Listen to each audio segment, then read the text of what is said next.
दोस्तों नमस्कार। मार्गदर्शन परिवार में आप सभी का स्वागत है। मैं शैलेंद्र यादव आप सभी का क्लास की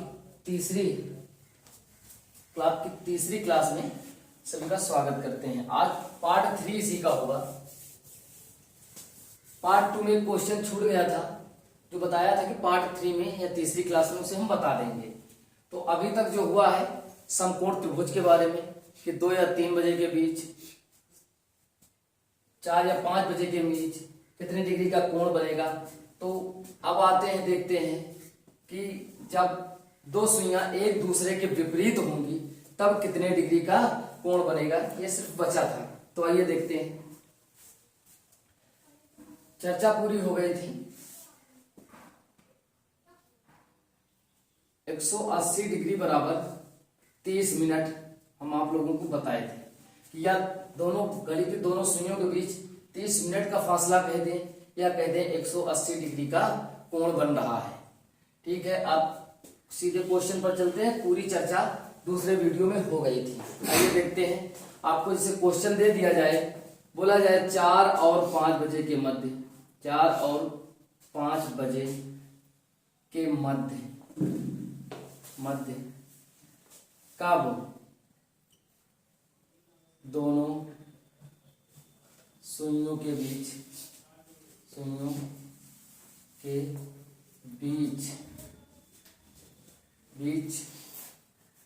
180 डिग्री का कोण बनेगा।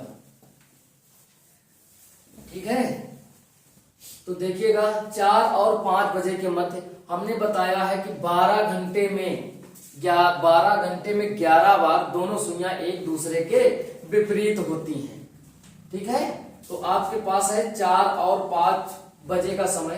तो हमने बताया था 5 को बिल्कुल आपको खत्म कर देना है, 5 के ऊपर नहीं जाना है।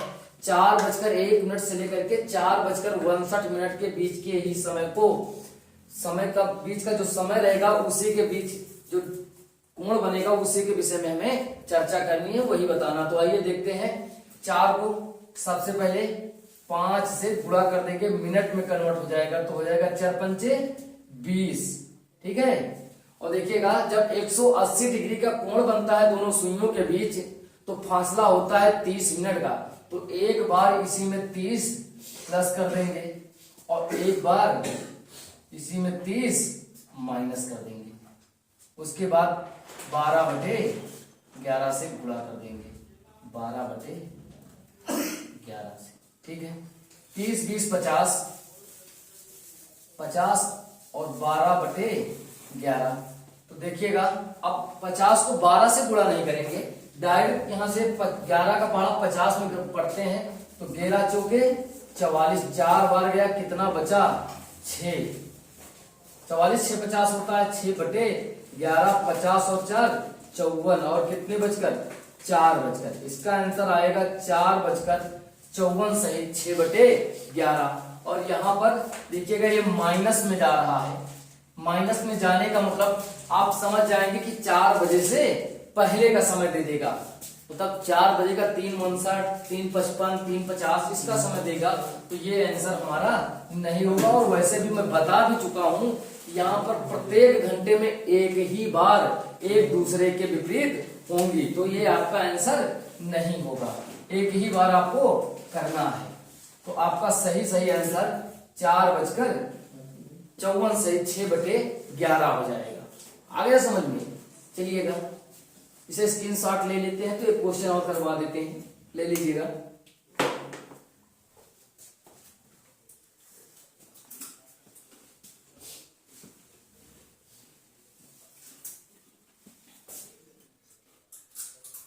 अगला क्वेश्चन इसी में बनता है। जैसे कह दिया जाए 2 और 3 बजे के मध्य, 2 और 3 बजे के मध्य कब दोनों सुइयां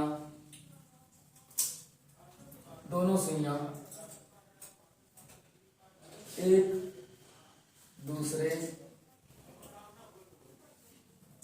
के विपरीत होंगी।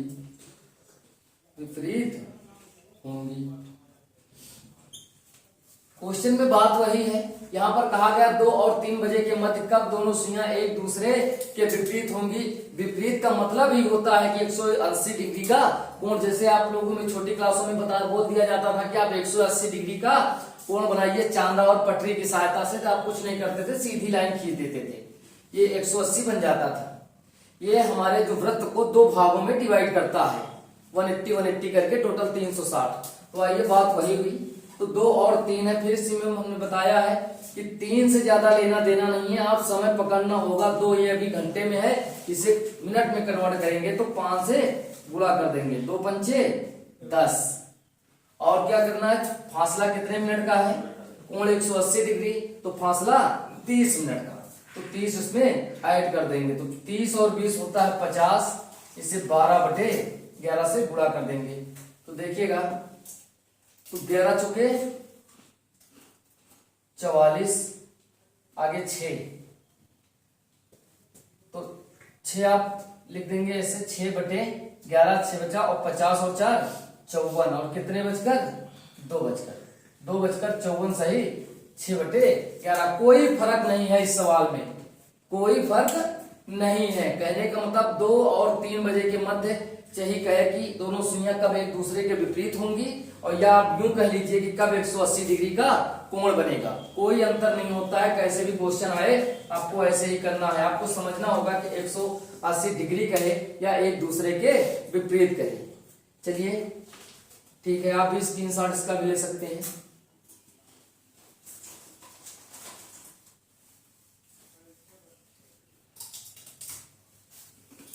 अब बारी आती है वाटर इमेज और मिरर इमेज की, जल प्रतिबिंब अगला पार्ट हमारा है।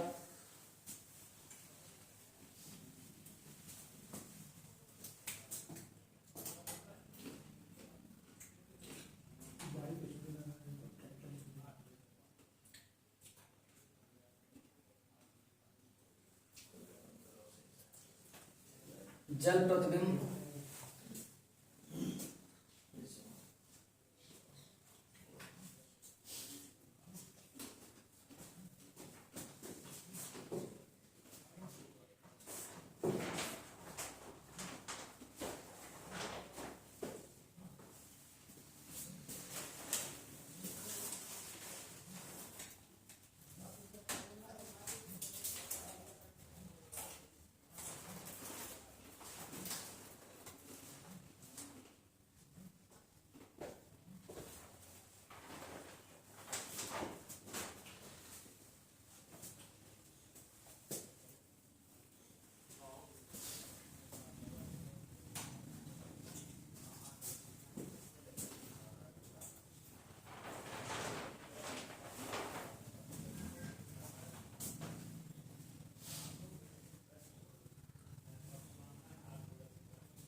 वाटर इमेज और मिरर इमेज।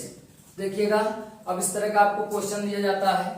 एक क्लॉक होती है, उसमें सही सही समय दर्शाया जाता है, और आप लोगों से पूछा जाता है इसे जल प्रतिबिंब में देखेंगे तो आपको क्या समय दिखाएगा। और यार एक क्वेश्चन ये भी आता है कि आपको दर्पण प्रतिबिंब में दिखाया जाएगा तो क्या समय होगा, सही सही समय दे दिया जाएगा।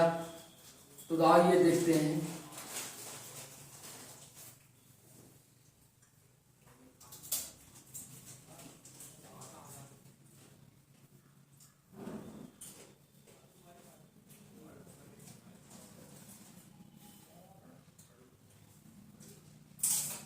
मान लीजिए आपके पास समय है 12:15, 12:03, या यूं कह लीजिएगा, थोड़ा सा चेंज कर देते हैं, ये 10:15 बचा हुआ है। और इधर देखते हैं,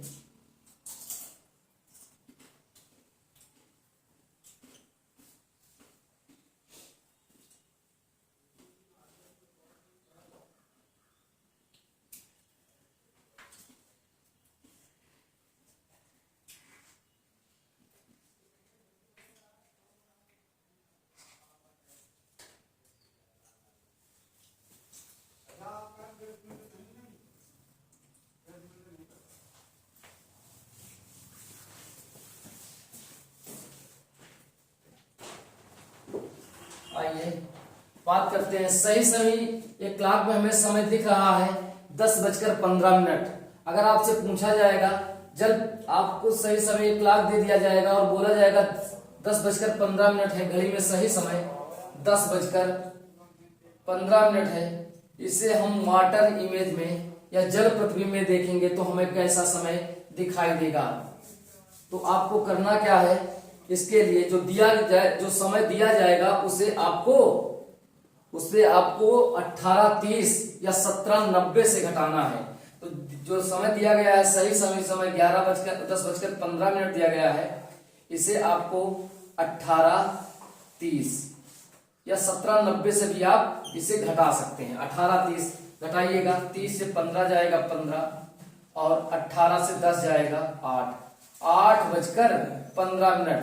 अगर सही समय क्लॉक में दिया जाएगा 10:15, अगर आप उसे जल प्रतिबिंब में देखेंगे तो आपको 18:30 या 17:90 से घटाना है। 18:30 से घटाएंगे तो आपका सही समय आ जाएगा 8:15।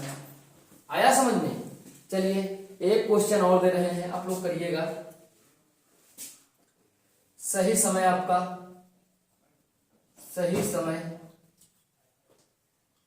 5:30।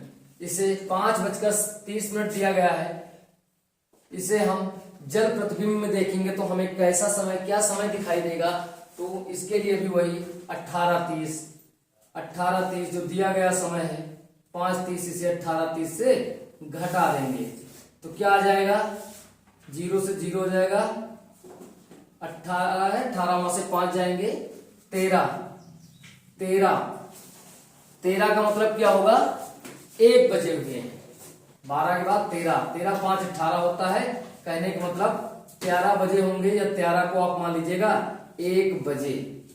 ये आपका आंसर हो जाएगा। आया समझ में? चलिएगा, ये हमारा जल प्रतिबिंब हो गया। उसके बाद आते हैं दर्पण प्रतिबिंब। यहाँ पर दर्पण प्रतिबिंब में जो सही क्लॉक हमारे सामने लगी हुई है, इसमें दिख रहा है 1:30 का समय है। इसे हम दर्पण प्रतिबिंब में देखेंगे तो हमें क्या समय दिखाई देगा। तो इसके लिए हम क्या करते हैं, 11:60, कहने का मतलब 11:60 मतलब 12 बजे। तो आप इसे 11 दिए गए समय को 11:60 से घटा देंगे। 11:60 से घटाएंगे तो क्या समय आएगा, 60 से 30 जाएगा 30 और 11 से 1 जाएगा 10:30। ये हमारा सही आंसर हो जाएगा। आया समझ में? कहने का मतलब है दर्पण प्रतिबिंब में लगा हुआ है और सही समय क्लॉक में दिखाया जा रहा है 1:30 बजे या 1:30 और उसे हम दर्पण प्रतिबिंब में देखेंगे तो 11:60 से हमें माइनस कर देना है। जो भी दिया जाए समय उसे हमें 11:60 से माइनस कर देना है, तो आएगा आंसर 10:30। चलिए एक क्वेश्चन और इसका कर लेते हैं।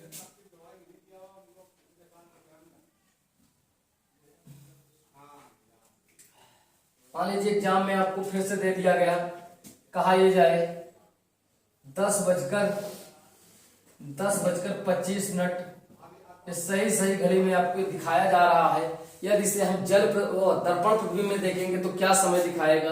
तो कुछ नहीं करना है, बस दिए गए समय को 11:60 से माइनस कर देंगे। इसमें कुछ करना नहीं है, बहुत आसान टॉपिक है। 60 से 25 जाएगा,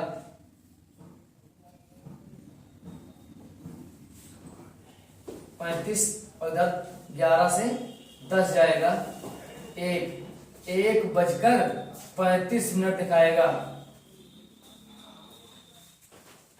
ठीक है, 1:35 ये आपका आंसर हो जाएगा। तो ये हमारी तीसरी क्लास थी। इसके बाद बारी आएगी तेज घड़ी या स्लो घड़ी की। आया समझ में? तो उसको हम अगली क्लास में लेंगे। इसके बाद और आपको प्रैक्टिस भी करना है तो और सारा समय दे दिया जाएगा। जैसे दे दिया जाए 8:15 सही समय है और इसे हम दर्पण प्रतिबिंब में देखेंगे तो क्या समय दिखाई देगा। तो आपको इसे भी वही करना है, 11:60 से ही आपको माइनस कर देना है। 1160 से माइनस कर देना है। अब करिएगा माइनस। 10 से 5 जाएगा 5, अगर 5 है 5 से 1 जाएगा 4, 11 से 8 जाएगा 3, 3:45। 3:45। कुछ नहीं करना है, बहुत सा आसान टॉपिक है और एग्जाम में पूछा भी जाता है कि समय दे दिया जाएगा और आपसे पूछा जाएगा कि इसे आप मिरर में बताना है या वाटर प्रतिबिंब में बताना है। तो यदि आपको ना दिखा रहा है, सिर्फ इस प्रकार का इमेज बना रहा है, तो अगर इस साइड में इमेज रखा हुआ तो समझ जाइएगा कि ये दर्पण है। अगर नीचे लेटा हुआ है तो आप समझ जाइएगा कि ये वाटर प्रतिबिंब की बात कर रहा है। कभी कभी सिर्फ इमेज दे देते हैं, आपको बताना होता, आपसे पूछा जाता है कि आप इसे दर्पण में देखेंगे तो क्या समय देगा, और या आप जल में देखेंगे तो क्या समय दिखाई देगा। आया समझ में? ठीक है, तो आज की क्लास यहीं तक, मिलते हैं अगली क्लास में। नमस्कार।